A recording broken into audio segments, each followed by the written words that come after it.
Well, we've already seen some excellent matchups in this round of 16, second leg. Montreal defeating Catalonia in extra time, Sao Paulo hanging tough against SFV, and of course that 16-goal aggregate thriller between Seoul Mythic and Krung Tep. Now we move to the second half of the round of 16, where 8 more teams fight for the chance to move on.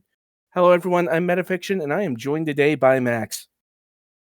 Hi guys, I'm excited for this. It's gonna be really fun. I'm especially excited for this Montreal versus Catalonia match. I think that's probably going to be one of the closest today. But nonetheless, all these matchups are looking really exciting. They certainly are very exciting. Honestly, just a whole really good slate. As I said, Montreal and Catalonia in the first part of this second leg lineup. Montreal able to hold on to extra time and defeat Catalonia. Certainly one of the highlights of that first set of matches here in the second leg. We'll start off this second leg of the second leg, I suppose you'd call it, in Tokyo, where Tokyo SC will take on AC Romana. Ron Flex made it up to the majors. Oh, I'm so happy for him. Because I saw that he missed the last minors day. I had no idea that he made the jump. I'm very happy for him, and I'm excited to see this game now.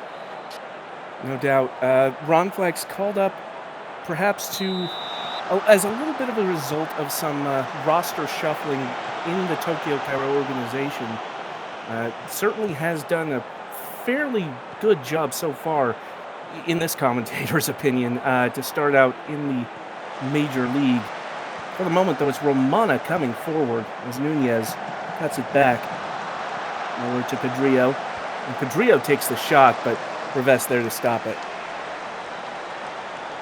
A nice early shot to test the keeper. You love to see it.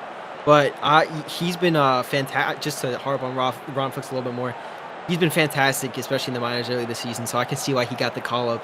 And it's interesting to see that Tokyo is now running with a 5-back. I think that's kind of unusual for them.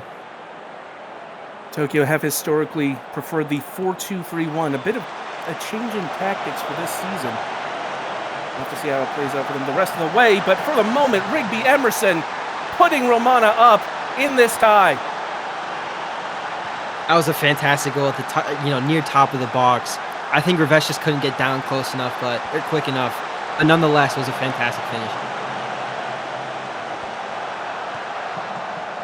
Emerson able to get that shot around the sliding challenge of Chambers. And we've been talking about Tokyo this whole time, but credit to Romana for doing very well off of that set-piece situation. The other Greer putting that cross in, but it's headed away. Super Hoops with a low cross, and again, this time blocked off the line.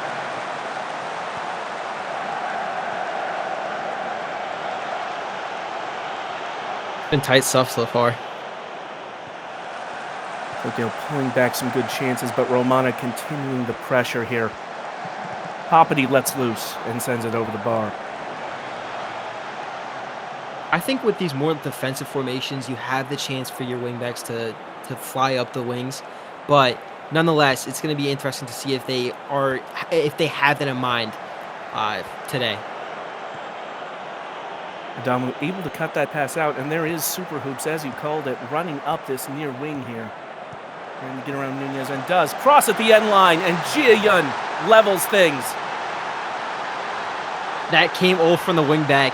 You have to give so much credit to Super Hoops, and Yun is just able to put that, the final touch on it. A fantastic place, and I mean, we're tied again. This is going to be even more exciting, finishing the first half. If you'll remember, the first leg between these two teams ended 1-1.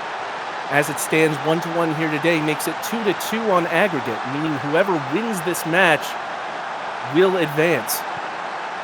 No away goals in the SSL. Ibrahimovic up the wing to Greer. Cross floated in, headed in. Once again, it's Jia Yun.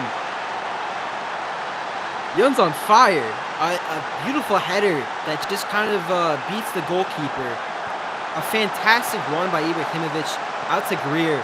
It's just wonderful play from Tokyo, and they snatch a lead right back. Ji-Yun doing very well to get into a dangerous position on both of those scoring chances. And Tokyo SC pulling ahead, 3-2 on aggregate.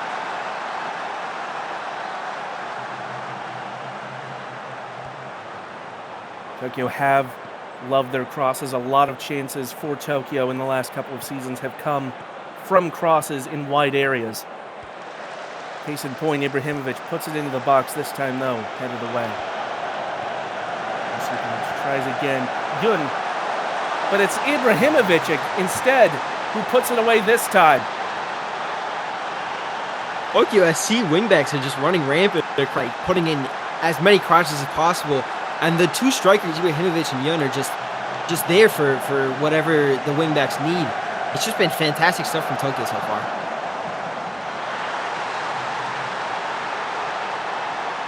And after going behind in this second leg, Tokyo have pulled ahead with real vigor here. They have scored 3 unanswered. It's been fantastic so far. I mean, Tokyo got off to a rough start. AC Romana being able to put a little bit of pressure on, getting a goal. But nonetheless, Tokyo, I think, showing some real quality, especially with these wingbacks. Basically unmarked throughout the whole first half. But it's been great so far from them.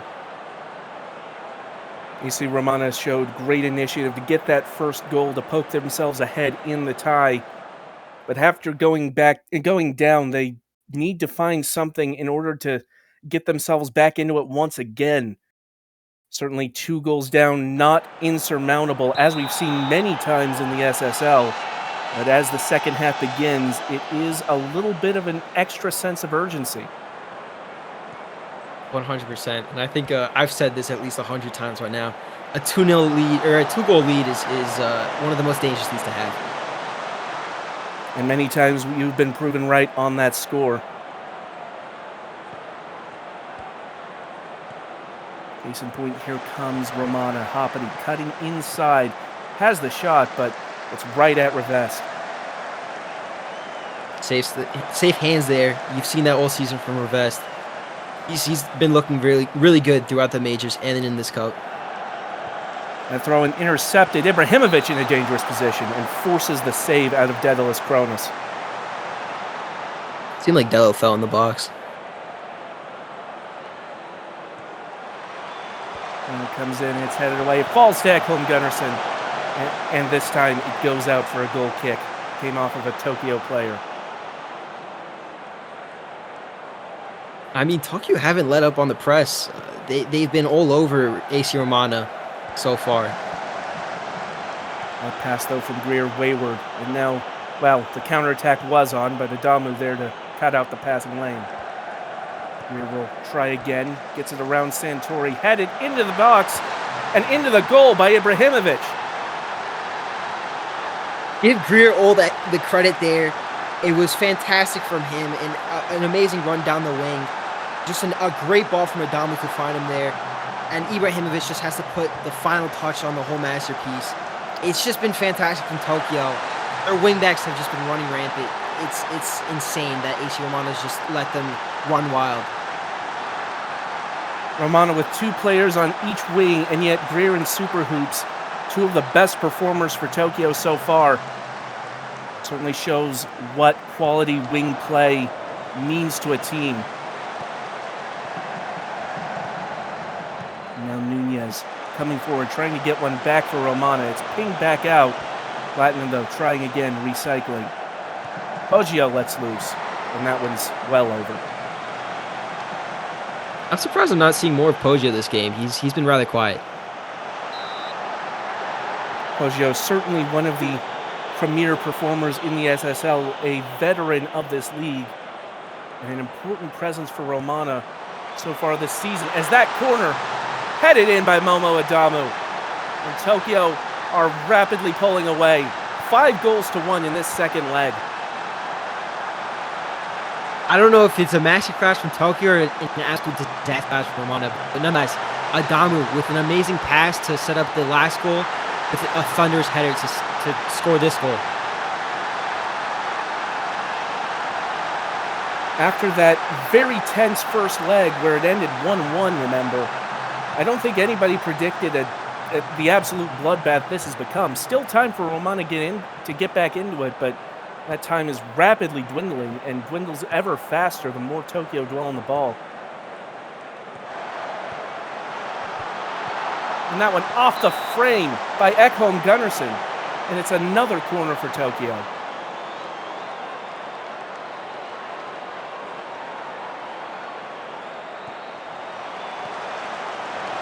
This corner, though, comes to nothing. Now Nunez going to try to counterattack the 1-2, but it looks like that move will peter out. I expected better from AC Romano's wingers. I'm going to be honest. Santori and Poggio are two fantastic wingers, but they have just not shown up today. Hoppity with the cross, trying to salvage something for Romana, but that one just lands on the top of the net.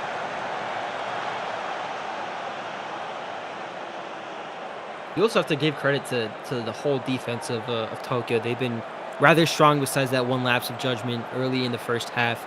And their midfield, too, has just been fantastic. But it's the wingbacks that have run the show. Certainly a lot to be proud of if you're a Tokyo fan. Maybe not so much for Romana, but they are once again coming forward, trying to pull something back.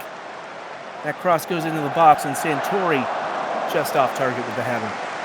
They're getting into these threatening positions and getting chances, but chances just not quite on target, not where they need them to be.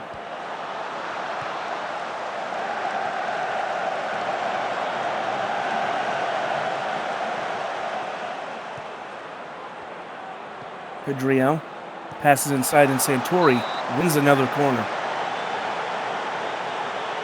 But yeah, as you were saying, I mean, with these chances, you have to be lethal in these games. You can't just have chance after chance and not put any away.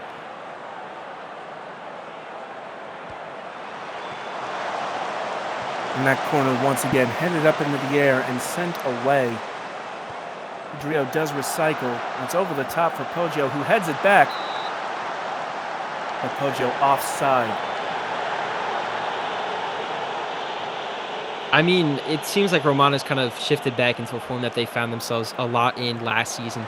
But nonetheless, I mean, it's just the Cup, so now they have the focus has to be all in the league to see what they can make out of that. Romana had a bit of a rough start to the league season again, but if memory serves, have pulled it back a little bit. And Super Hoops just fires wide. Yeah, I think you are right about the Romana, but I think that they need to continue on the form they've been in the league since they couldn't do it in the Cup. In the meantime, Tokyo, as the seconds tick down and the referee blows for full time, will have a chance at the quarterfinals to continue on and potentially add to their league most cup stash. I believe they have currently five SSL Cups to their name, looking to make it 6. I think that they know what the weight of this cup feels like, and I think that's for sure helping this match. You have to give all the props to Super Hoops and Greer, just absolutely rampant along the wings. They had a fantastic performance, and Ibrahimovic with the man of the match, but nonetheless, I just can't give enough props to those wingbacks. Indeed, braces both for Jia Yun and Zlatan Ibrahimovic, and a hat trick of assists for Jude Greer. A complete offensive performance for Tokyo sees them safely into the quarterfinals. Very, very deserved. Next up, if I'm not mistaken, we travel to Southern California, where Hollywood FC will take on second division side Athenai FC. The magic of the Cup is that we sometimes see these majors versus minors matchups we wouldn't otherwise get a chance to witness. It's also worth noting that these two teams date back to the beginning of the league, two of the original Season 1 sides. Oh, excuse me, I apologize. I've been I've been bamboozled. We're actually in Reykjavik. Apologies. I heard before this match, before walking into the booth, I guess. I know that the graphics have been off, so it's not your fault whatsoever. Well, in any case, Reykjavik United, the reigning Cup champions, also the reigning Major Division champions, looking to defend their double, and so far in this round of 16 have done so, currently leading 6-1 on aggregate over Buenos Aires. It's going to take a miracle for Buenos Aires to score 5 goals. But miracles happen in this sport, so I can see it happening. Stranger things have happened, and honestly, sometimes those big aggregate deficits serve as little more than motivation. And if you're the side that's leading, potential complacency, Reykjavik will have to be on guard. They certainly know that their history in the Cups has been a little patchy prior to this past season, famously losing several finals in a row. This season, they're hoping not to return to that form as Neymar takes that pass. It's cut back to Tentacles, and Tentacles shoots wide. I'm excited to see if Kabir is able to put in another tremendous performance, especially when the last time I saw him. But Buenos Aires, it's going to be a tough fight for them, but nonetheless, they have some good opportunities. But Reykjavik has they're just such a dominant team. It's hard not to see them walking out with a win here. They really are, as Shaheen takes that shot, and it's on target and forced behind for a corner. My man Kabiri making that save. And that one headed away on the corner. Danger not quite past, though, as Neymar runs to the end line. And Neymar's cross goes out for a goal kick.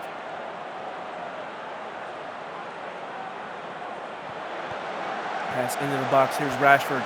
Lays it off for Neymar, who buries it. Fantastic finish. And just being able to play the ball around Buenos Aires' defense, it's just poor from them. But nonetheless, Reykjavik, I mean, as I said, dominant team. They make no mistakes in these kinds of situations. And Neymar is one of the best players in the league, that's for sure. And he makes us know that. It's worth noting, even if Neymar hadn't had the shot, Alessandro Del Pirlo was lurking. Recently reached the 100 career goal milestone. Something that I neglected to mention when it happened in the moment. So certainly congrats to Del Pirlo for that incredible goal haul over the course of the career. I do think that we have a couple that are approaching that number, if I remember correctly. Indeed we do, and if I'm not mistaken, we'll be seeing one of them in action later in this match day. Or in fact, if memory serves, maybe even 2 of them or 3 of them. I do not remember how many exactly, but we will see at least one, I promise you that, as that cross comes in and Tentacles wins a corner. Buenos Aires is having so much pressure upon them. It's not looking good for them. They will need to try and break this Reykjavik pressure and get up the other end and try and score some goals. They are down, 6 goals now, 5 going into today, and yet only 2 shots, neither of them on target, as we near halftime. Just some names that maybe we should look out for. I see that Shinji Kaido's on 98 goals approaching. I think it's this match day, if my memory serves me correctly. Indeed, Shinji Kaido on 98 needs only 2 more and is in action later today as Tenochtitlan will take on Shanghai in one of our Cup round of 16 matches. Also in action will be Bailey Deali and Gerd Klose on 91 and 90 respectively. But here in Reykjavik, it is 1-0 at halftime, 7-1 your current aggregate score. Buenos Aires with just 45 minutes to find 6 goals. No pressure then. I think that the no pressure is an important comment to make, just because they haven't created anything. It's been really unfortunate to see that they just seem to not be living up to the tie. But nonetheless, it just begs a lot of questions of how the formation is. You have a interesting where you play one defender a little bit deeper, and it's clearly not working. It doesn't seem like the midfield has just been all there today. But nonetheless, Reykjavik they don't really have to try that much this game. They're already 6 goals up. It's looking really dark for Buenos Aires. So far this tie, an uncharacteristically languid performance from Buenos Aires. They're usually such a tough out, usually giving other sides fits in cup competitions. Will we see in this second half of this second leg a little bit of the fire that usually gets them this far? There's a good start as Harrison wins that corner. 6 goals in 1.5 has been heard of before, so it's very much possible.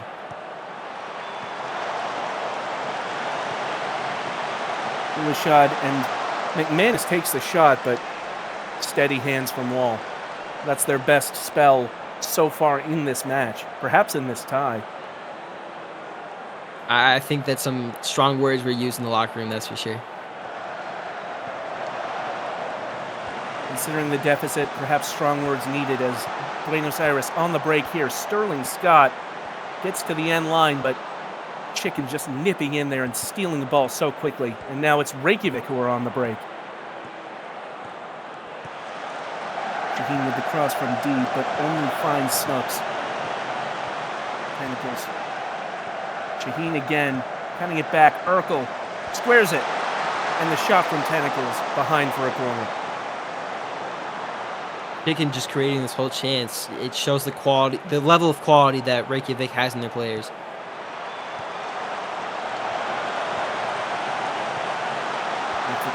Mourinho cuts it back, and Maldonado, and it finds its way in from Maldonado.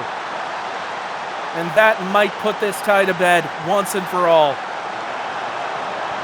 I mean, if that's not going to do it, I would have said that the last 4 goals may have done it.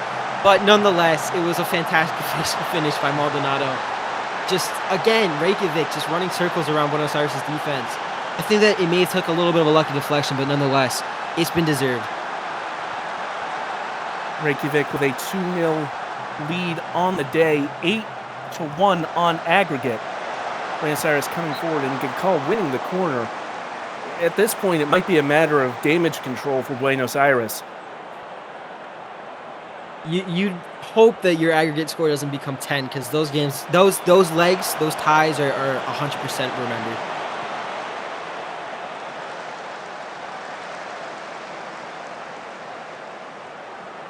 Kabiri with the long ball from deep. And now here comes Snooks. Snooks no stranger to the Reykjavik North Shore organization. As the ball gets to the end line, puts it in a dangerous position for Harrison, but once again the finish not quite of the required standard. Tipped behind, though, and does get a set piece.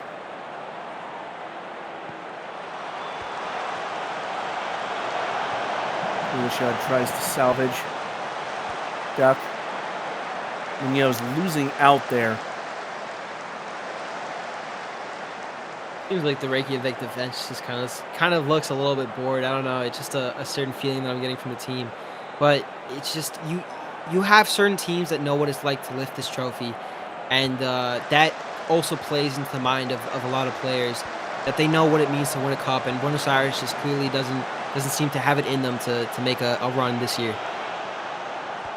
I'd posit that Reykjavik's players might be starting to tire out just a little bit. They've been pressing the Buenos Aires attackers in their own half pretty thoroughly for most of this match. Case in point, that chicken move from earlier, starting from deep and starting that long run. But here, though, is O'Leary, and Sean O'Leary pulls one back for Buenos Aires.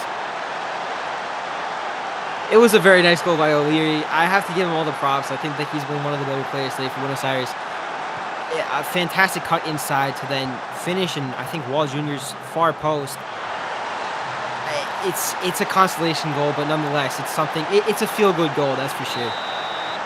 Without a doubt, perhaps a little late to change the result of the tie, but if nothing else, Buenos Aires can at least pull one back as Rashford is offside and would have won a corner anyway. Kabiri making a nice save, even though it didn't mean much. Reykjavik winning that ball quickly off the free kick. Certainly can play without needing to risk much now. It would take a Herculean comeback for Buenos Aires here. I think basically just everything would have to go wrong for Reykjavik for them to lose a 6-goal lead. Granted, they did say that about PSG a few years ago, and look how that turned out. That's a very fair point, I'm not going to lie. Still, though, Scarpetta takes the shot. Am I saying that Reykjavik United is better than PSG? Maybe I am. Who knows? I mean, if they don't lose their 6-goal lead, I think you could for sure argue that. Fair enough, I suppose. I'm ticking down here in Iceland. Less than 10 to play. All but a fait accompli at this point, although Buenos Aires still fighting. I have to give them credit. They are still coming forward in numbers as Snooks puts that cross in, and O'Leary nearly getting a second. O'Leary once again getting a little bit of a mention here. I think he's been very good. Same with Snooks. Snooks has been pretty good this game. And I don't think a bad result is 2-1 for Buenos Aires considering what happened in the first leg.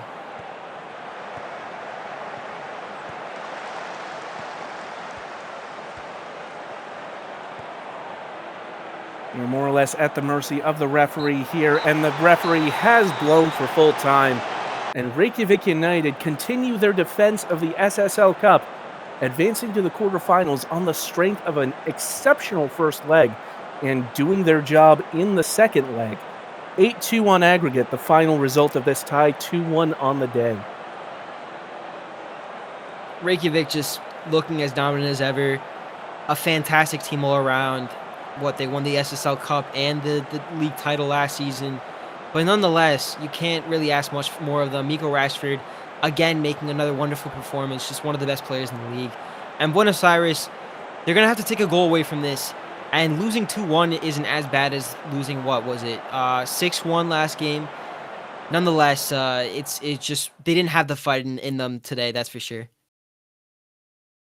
Reykjavik seemed to come to play in Buenos Aires, perhaps not quite as much. Now we move on to, hopefully this time, Hollywood, or potentially Shanghai. Shanghai. But then, I indeed, just it is made sure. Shanghai.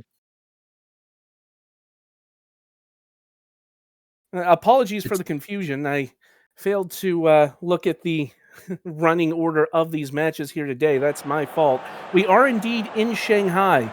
The Shanghai Dragons take on Tenochtitlan in a showdown between our two Season 20 expansion organizations. I think that summed up this the takeaway derby, but nonetheless, I didn't look at this match sheet earlier either, so it's not on you. It's just a mishap with the graphics. But I'm excited for this. It's going to be really fun to see. As we alluded to earlier, two players in that 100 career goal watch. Shinji Kaido currently on 98 and Bailey Deali on 91 career goals, both playing in that Tenochtitlan front line. Certainly a wealth of attacking experience up there for Tenochtitlan. But it is Shanghai who have the first set piece. It's headed away.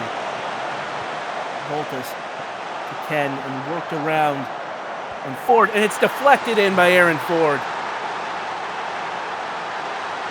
A lucky goal nonetheless. And Shanghai gets an early lead here, already having won 3-1 in the other leg.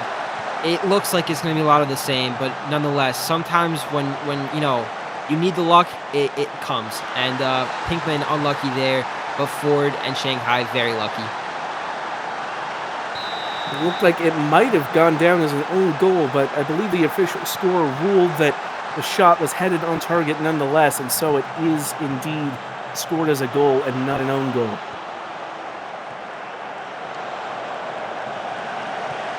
The cross, though, ultimately sent clear. And here I was once again talking about the wealth of attacking experience Tenochtitlan have, when in reality it's Shanghai who have scored first here.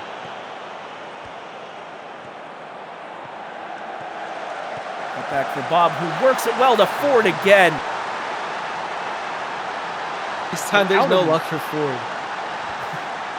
Out of nowhere, Shanghai with a 2-0 lead. Shanghai's just been pressing really well this game so far. Just kind of playing it around the defense of Tenochtitlan. I know I said that for the other game, but it looks like it's a lot of the same.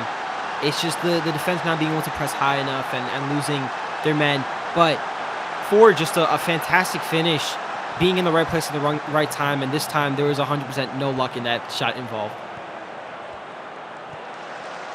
It's been a great start for Shanghai as they look to move into the quarterfinals. Still plenty of time left for Tenochtitlan to come back, however, as Lever winning that ball in the defensive third. Shanghai coming forward again, though. Here's Ford. On a hat trick already. Cross goes in instead, and Volta wins the corner. Oh, a fantastic save there.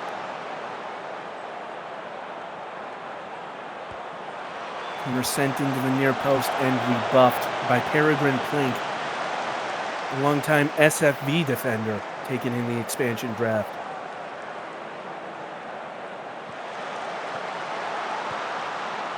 Amaros losing out, but does win it back. But loses out again. Hutchinson sends it long. It's headed down for Billy Bob. Now Del Vecchio cutting inside from the right wing. Pinkman with the sliding challenge, but Del Vecchio able to scoop it up.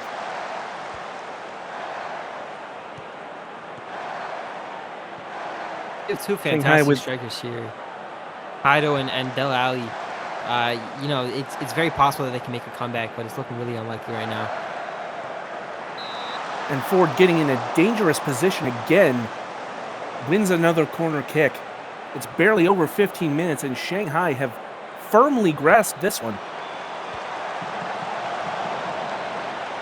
Ford's been playing out of his mind, that's for sure. I mean, with the first goal, as I said, you know, he got lucky. He's just been fantastic all around this game, and I can't take anything away from him. Now Shanghai stopping a Tenochtitlan move and coming forward again. This time it's Hohenhan making the run. Hohenhan squares it forward with the hat trick. A very, very nice hat trick from Ford, just being in the right place at the right time. He's been great all game, just everywhere, weaving in and out of the Tenochtitlan defense. And it's just a deserved hat trick, and Shanghai deservedly up. Ford scoring 3 goals in just a hair over 20 minutes. I'm not sure what the fastest hat trick in SSL history is, but that's got to be up there.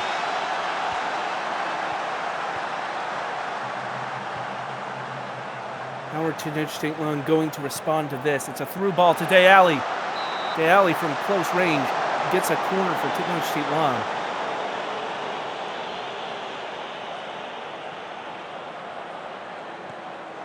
Amaros and Bailey takes the shot, but it clatters off of Ford, who just puts it out of play.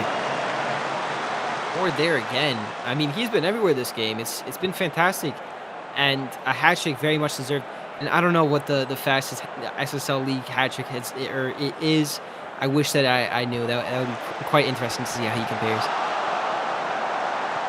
In the meantime, Tenochtitlan with a dangerous shot there from Lever, almost point blank on the header from the free kick, but ultimately denied. But that was the best chance Tenochtitlan have had all game. Even if the XG chart doesn't really bear that out, it certainly looked the most threatening.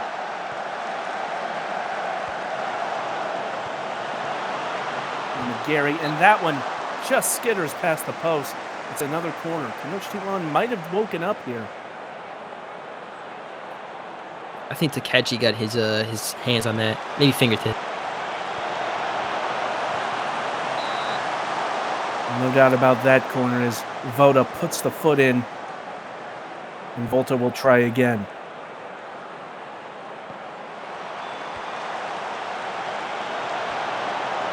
Bailey. Pinkman back to Lever. And ultimately, Tenochtitlan forced back.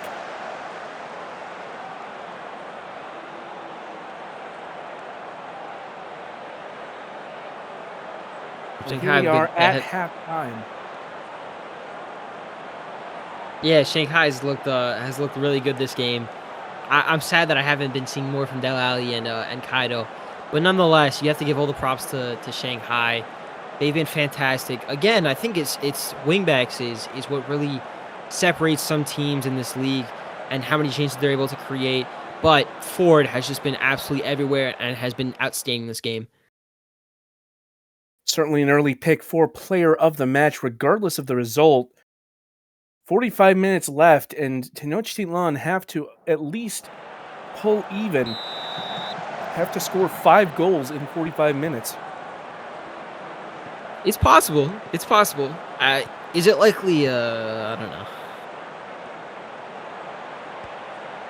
Well, they do have the ball to start the second half, and it's worked up the middle to De Ali, but Voda does well to win the ball away.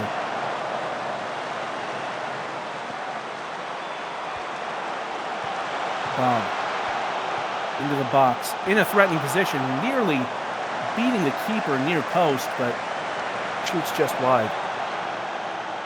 I think Voda deserves some praise this game. I've seen him come up with some important tackles and also being able to distribute the ball well. He's been, I think, one of the best picks from the SSL draft class from the season 20, or I guess season 19. Certainly justifying the decision to take him first overall by Shanghai.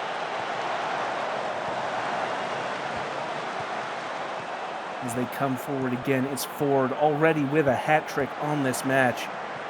Around the challenge of Pinkman, Armaros, though, heads down. Now Bailey with the long ball. Can't quite find a teammate, but Kaido with the second ball, and now De Ali trying to get around Hutchinson. Ali to the end line. Back, and Armaros. And that was a dangerous shot from Armaros, but not on target.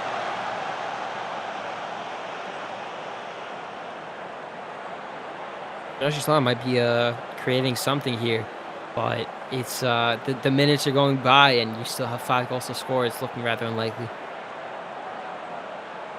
Every second that ticks by, every missed chance, just making it that much less likely. As Volta puts in this corner near post, and it's headed in by Bailey De Ali. Number 92. Got a long way to go and a short time to get there, but that's certainly a good start. Nice little header in, just right in front of the goal. You can't make much of a mess of that. And number 92 for De Ali. Indeed, 92 out of 100, which is what they're shooting for. Certainly as many as they can, but 100 is a nice round milestone for certain. As that one goes in, and it's Bailey who puts it home. And is something brewing here in Shanghai?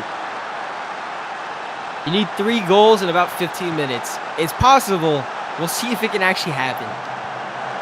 It would be one of the most incredible comebacks in SSL history if they can pull it off. But it's a big ask. A gargantuan ask, I'd say. Amaros with the corner. And that one looked like it was headed top corner, if not... Well, it looked like it was headed top corner, and then it just wasn't. That would have, I think, made me believe a little bit more in the comeback. As it stands, time rapidly running out. Surely not possible now. With only 30 seconds left to play. They can do 3 in 30.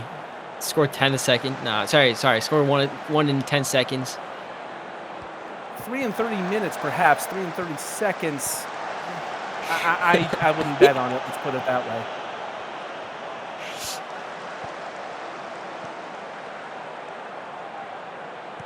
Yeah, it's all over. Unfortunate. Well, Tenochtitlan, better late than never. We're able to pull off a couple goals there at the end, but it was too little too late, and Shanghai Dragons still comfortably through to the quarterfinals off of a first half hat trick by Aaron Ford. I'm happy that we got to see this little derby in the SSL Cup for the first time ever. It's just been dominant from Shanghai across the 2 legs. I mean, they let up the 2 goals late in the match, but Nonetheless, Takechi was still great in my opinion, and again, give all the props to Ford. He was an absolute monster out on the pitch today. Without a doubt, a strong performance from Shanghai. Ford will grab the headlines. Strong performances by just about everyone on the pitch, though. Now we're moving on to Montreal versus Catalunya. I know that it doesn't show it up on the graphic, but yeah, just some mishap there.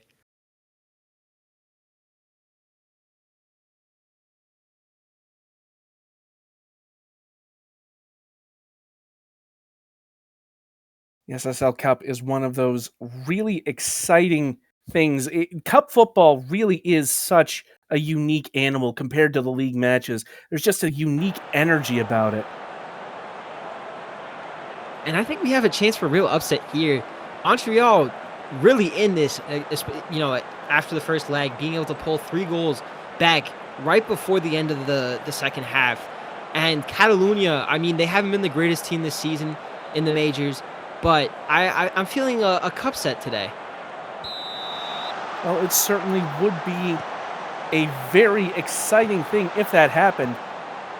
As I've alluded to previously, you don't really get to see that many minors versus majors showdowns in any other context. Really, it's only in the Cup, as Catalunya with the through ball, but King mopping up after the challenge.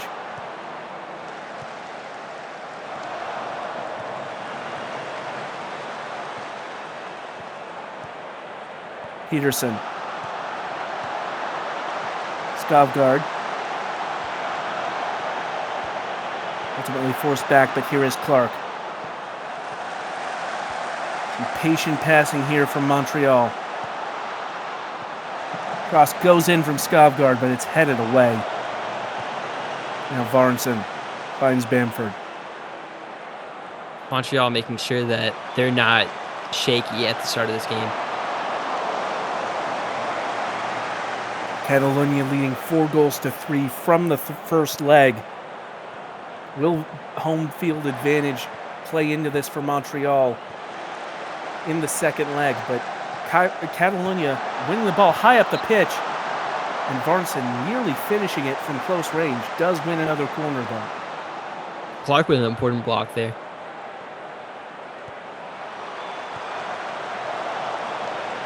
And that corner headed over the bar. Now it's Heather Bull finding, it was Takahashi, and it took a deflection and it went in. And this tie is level. Montreal just running out of the gates. It's been fantastic football from them. And a little bit of luck, but nonetheless, just an absolute missile from Takahashi. And I think that came off of Detrella, sorry. But nonetheless, has been great for Montreal so far. It's another corner here, as Montreal winning another corner at the opposite side. Certainly a lot of pressure building here.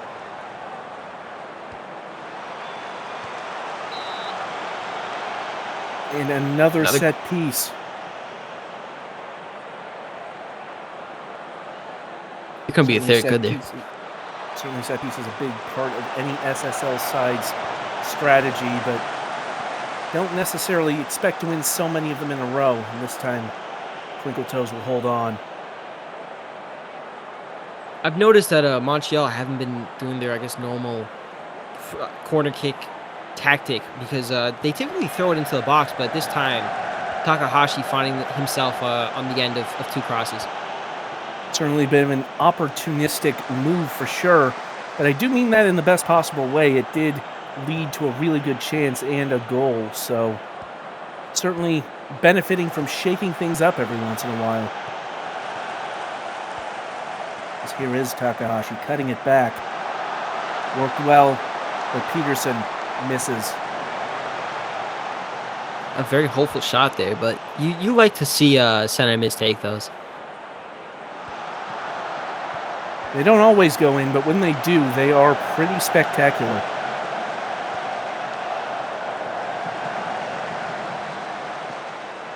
Kamanova able to keep that one in. trying to engineer a move for Catalunya. Petrella, and now back to Camanova. Petrella again, charging through the middle, trying to hit the long ball. Miedema, though, beaten out by Clark.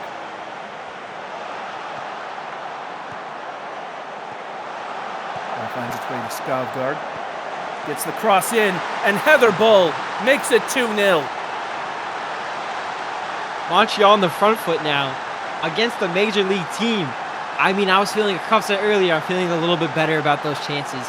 But a fantastic play, just being able to cycle the ball outside, and then an amazing cross from Dina Skovgaard to Bull, who's, I guess, kind of towards the middle of the ball, and just twinkle toes, unable to do much about that. The minor league champions on song today, leading this tie by an aggregate score of 5-4.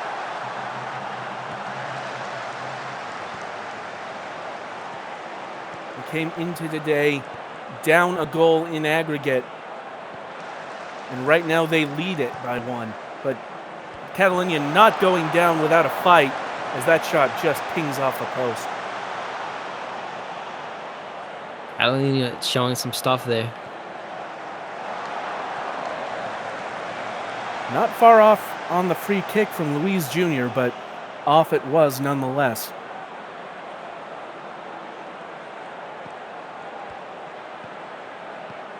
Montreal will be looking to try and extend their lead. As here comes Skovgaard. And that shot, let's call it optimistic, I suppose. I think that's a kind way of putting it.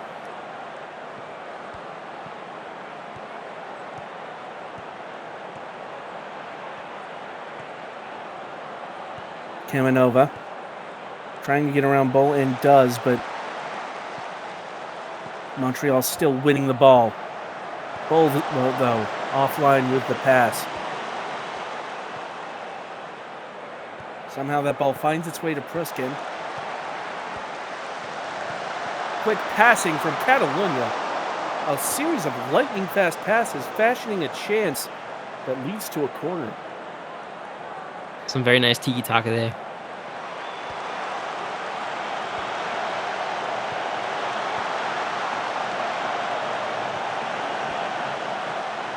If you're going to do tiki-taka, Barcelona is a good place to do it. As that cross goes in, it's ultimately headed clear.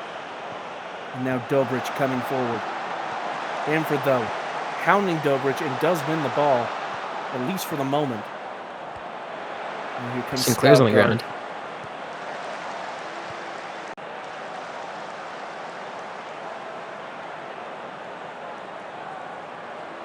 Pruskin stands over the corner for Catalunya. And it's headed in by Detrella.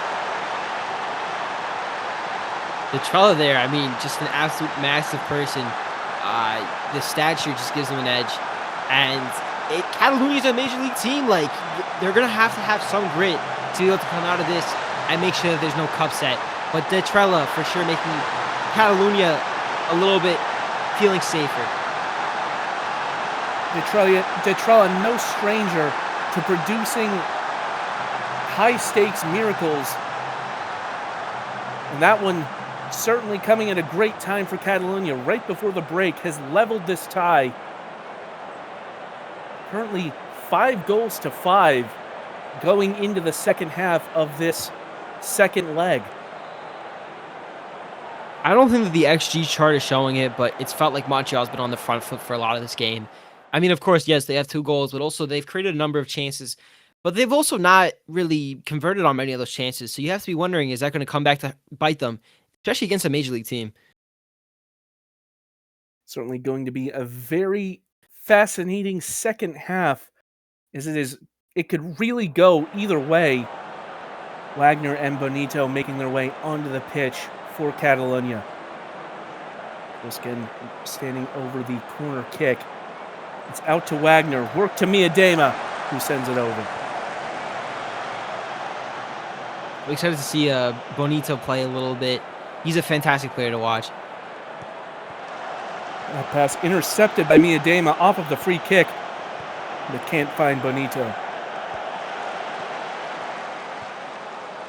tense sort of game, very nervy. One goal could swing it either way. In fact, literally, given the aggregate scoreline.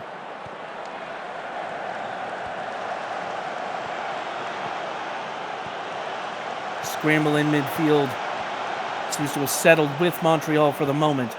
Some quick passing of their own. What was that? To be honest, I'm not sure what Takahashi was thinking with that shot, but it was closer than it had any right to be. That was oh my God. Very heads-up move by Montreal to force that mistake from Catalonia. And they do profit. Did Twinkle's Toe save that? Not entirely sure how that developed, to be honest. It kind of unfolded very quickly. I mean, Sinclair is a very astute player, always knows where the ball is, and for sure there tried to get on the end of that. But unfortunately, I think I'm going to give the save to Twinkle Toes, or maybe it was a block by Detrella. It's just unfortunate for Sinclair.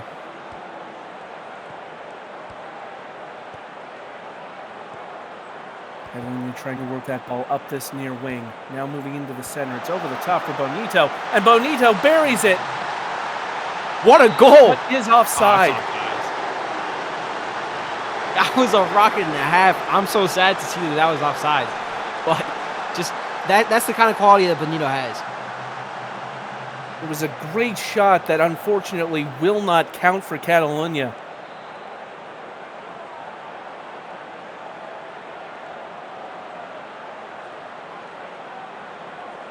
About 12 minutes to play. Unless one of these teams pulls out a huge moment, well, a huge moment that actually counts, unlike that, we will be headed to extra time at this rate. I love extra time. I think it's where real heroes are made. But there's always a moment. There's still 5 minutes left. It will be very exciting to see how this final five plays out. Will one side be able to get their noses in front right at the death? Is that Team Catalunya? Here comes Kamenova. Lots of numbers forward for Catalunya. Back to Bamford. And Kamenova sends it over. Now Segador is missing that chance to take the lead very late on. I felt like Catalunya could have done better than there. They got really right by the goal, by the byline, but unable to make anything of that. 1 minute of added time left, and it's Catalunya with the ball.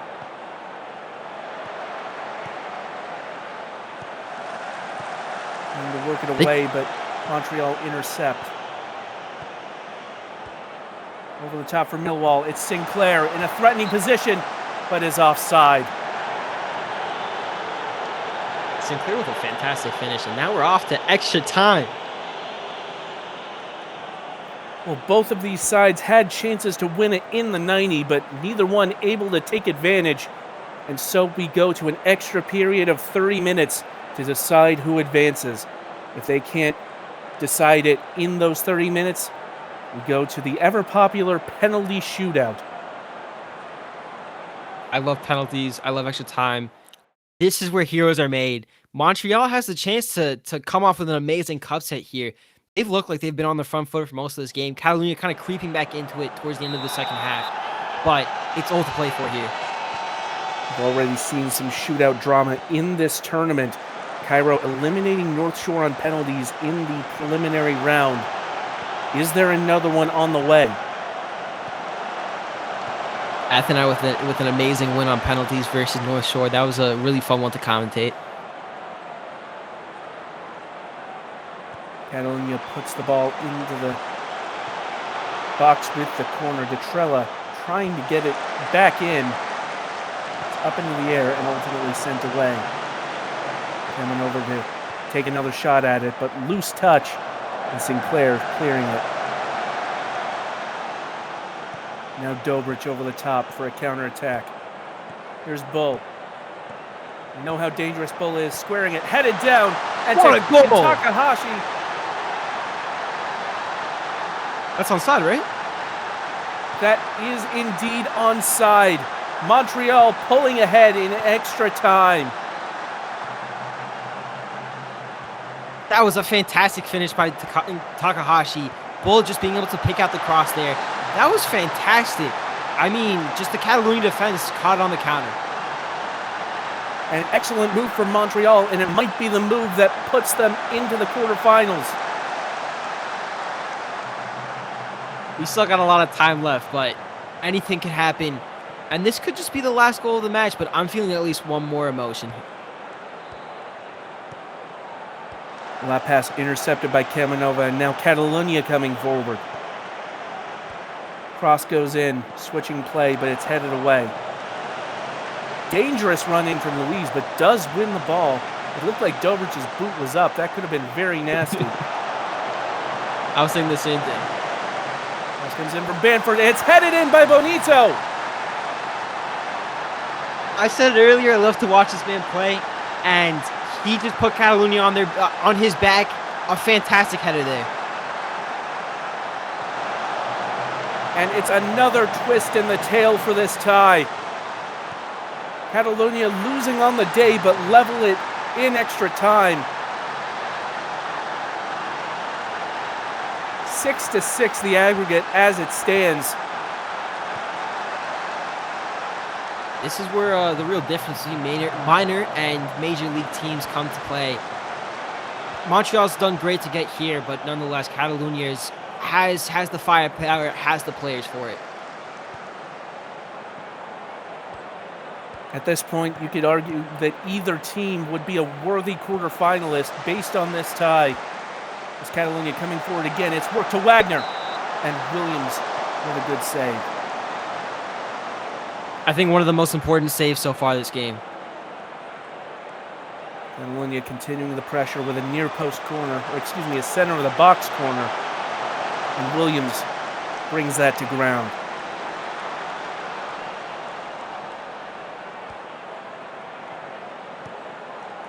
Now the question becomes for these teams, do you push for that winner at the risk of being open at the back, or do you lay low and play for penalties?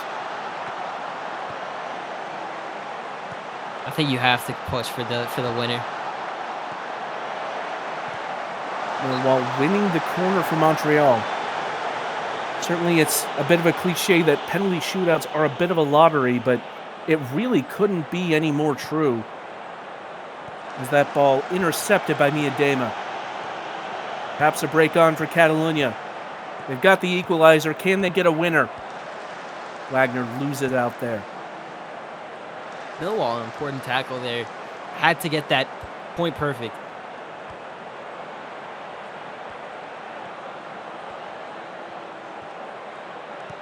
Luiz. And it's intercepted by Bull, who just misses.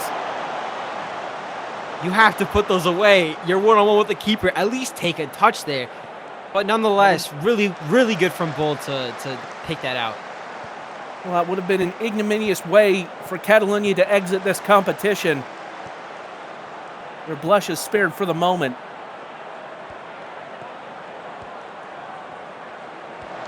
Luiz with the long ball.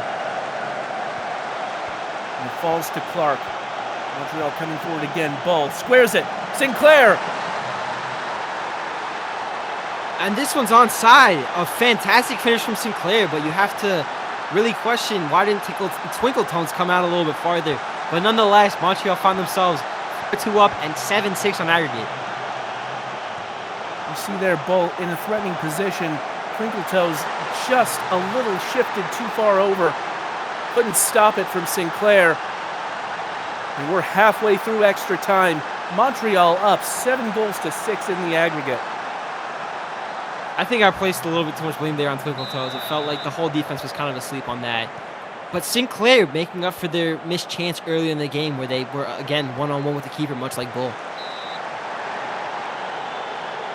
Catalonia with an early corner kick here in this second half of extra time.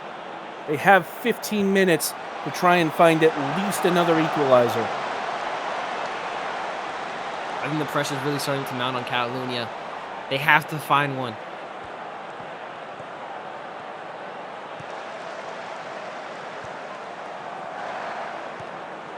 King forward to Millwall. Clark, and now Bull. Bull got the assist on that potential winner, the go-ahead goal at any rate. But this one headed out by Kamenova.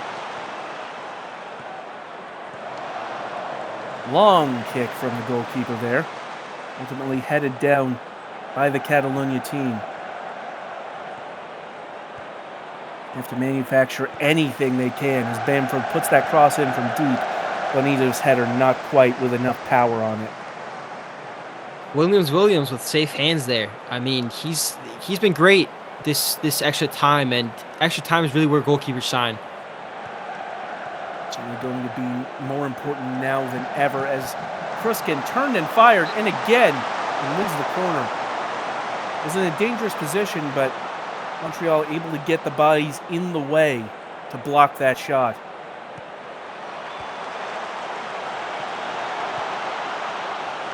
Kruskin back into the box, and that shot from Wagner not quite on target. And now Montreal coming forward again. Takahashi lays it off to Skovgaard.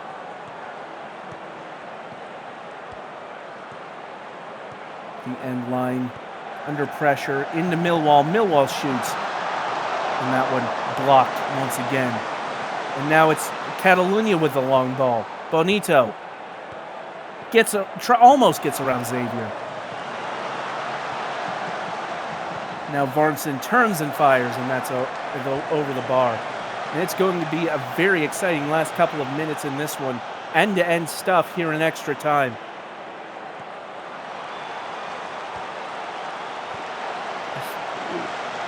Yeah, I feel like Catalunya has two better chances. They had a couple there. Through ball, though. It's Miedema. Miedema just off the inside of the post. And Bonito would have been ruled offside regardless. So unlucky, and I feel like that might be the last of it. This might be a heartbreaking exit for Catalunya here. And it is indeed, as Montreal, in extra time, advancing to the quarterfinals after a gutsy performance. A cup set that I've been feeling since the beginning of this game. Montreal, an amazing team. They played amazing all around. I mean, it's just been fantastic to watch them for most of the season. They haven't had the best time in the minor leagues, but they just got a win in match day 9. It seems like things are turning around for them. Heather Bull is your player of the match with a goal and 3 assists. A brace from Takeda Takahashi also factoring in. And of course, feels Sinclair with that winner in extra time. It feels like Montreal really depends. I mean, they didn't have the best rating of the team, but it really feels like they depend on Dina Skovgaard. I really see that in every single performance that Montreal puts out that's just lights out. Dina Skovgaard's there to just at least have an assist during the game. Certainly a welcome presence in that Montreal camp. Well, that, I believe, does it for the round of 16, and we have our quarterfinalists. Which of these ties stands out the most to you, Max? I mean, it's really hard. Seoul versus Krung Tep, I thought was really fun to watch. I think that, Hollywood versus Athens was an absolute blowout, 14-1. And finally, of course, you have to mention the Cub set, right? Montreal versus Catalunya was just so fun to watch, especially across the 2 legs. And I think those 3 goals at the end of the first leg just proved absolutely vital for Montreal. Without a doubt, a lot of really exciting matches, all worthy quarterfinalists, at least in my opinion. Who do you think has the best chance? Without knowing the quarterfinal matchups, who's your favorite at this point to take it all the way? I gotta say Sao Paulo. They've been just fantastic this season in the majors, and I mean, you always see that the top teams in the majors are always probably the top teams in the cup. But Tokyo, I mean, they know what the trophy feels like. They know exactly how to win it, and I don't think I can count probably my top 2. I mean, Sao Paulo has to be number 1, but number 2 for sure is Tokyo. Well, that would be a very fascinating final if it did come to that. We'll have to see how it goes the rest of the way. But thank you so much for joining us for this second part of the second leg of the round of 16 of the SSL Cup. We'll see you next time, but thank you so much for joining us, and thank you for joining me, Max, on this commentary. Really fun. Couldn't have done it without you. Thank you. And I mean, I can't do it without you. You did an amazing job today. And thank you guys all for joining us. Absolutely. Thank you guys so much, as always, for watching. This has been Metafiction and Max. Until next time, take care.